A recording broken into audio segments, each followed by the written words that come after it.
They don't leave when it first hurts.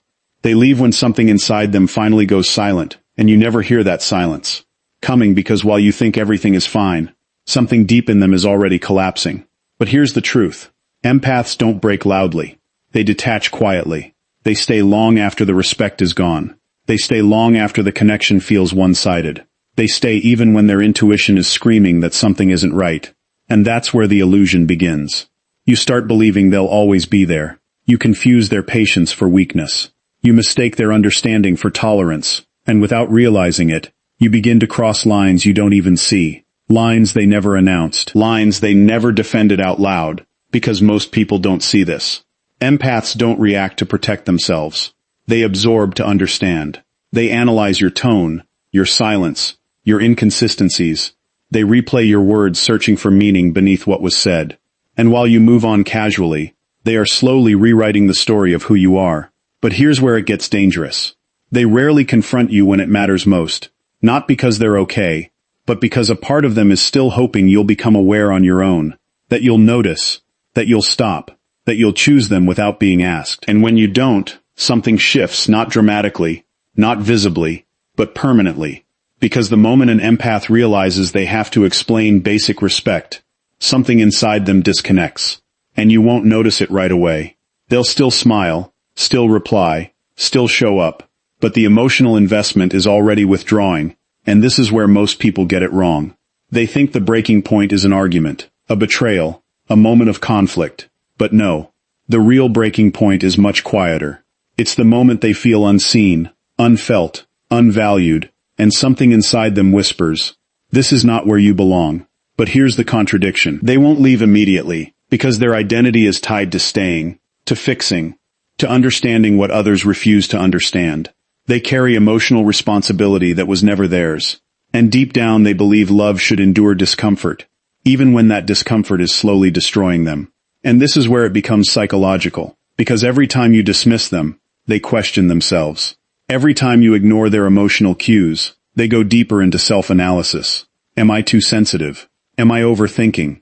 Am I asking for too much? And without realizing it, they begin to shrink. They silence their needs to maintain the connection.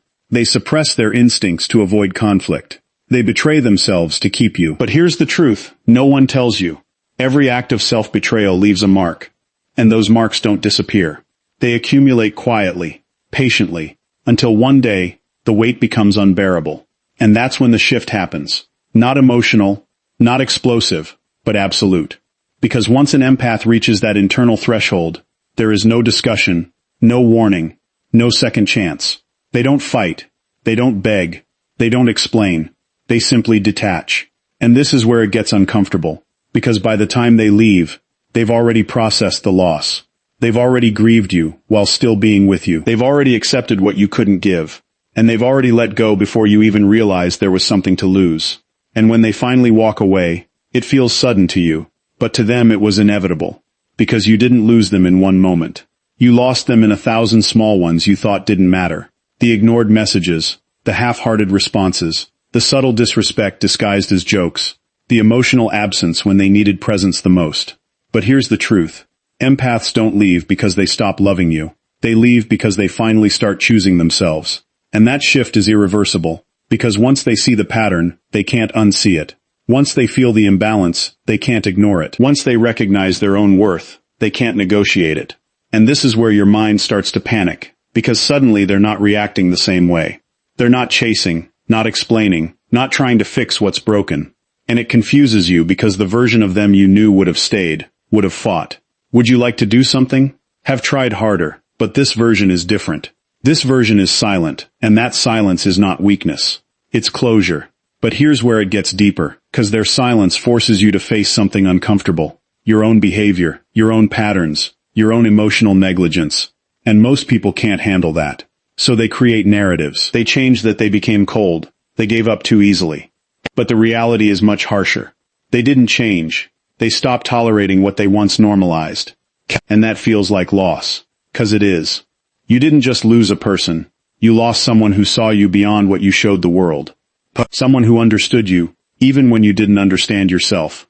Someone who gave you emotional depth, without demanding the same in return. And you took that for granted. 'Cause it was always there until it wasn't. And this is where the ego starts to struggle. Because you want to believe they'll come back. That they just need time. That things can go back to how they were. But here's the truth. Once an empath disconnects at that level, there is no going back. 'Cause they didn't just leave you. They left the version of themselves that tolerated you. And that version no longer exists. And this is where it becomes final. Because even if they return physically, emotionally, they are already gone. The depth is gone. The vulnerability is gone. The unconditional presence is gone. And what remains is distance, controlled, intentional, permanent, because they've learned something most people never do. That love without respect is self-destruction. That empathy without boundaries is self-abandonment. And that staying in the wrong place slowly erases who you are. So when they leave, they're not running away. They're reclaiming themselves, and that's why it feels so final, because it is. Because once an empath chooses themselves over the connection, there is nothing left to negotiate, nothing left to explain, nothing left to fix. Only distance, only silence, only truth. And by the time you understand what happened, they're already gone forever.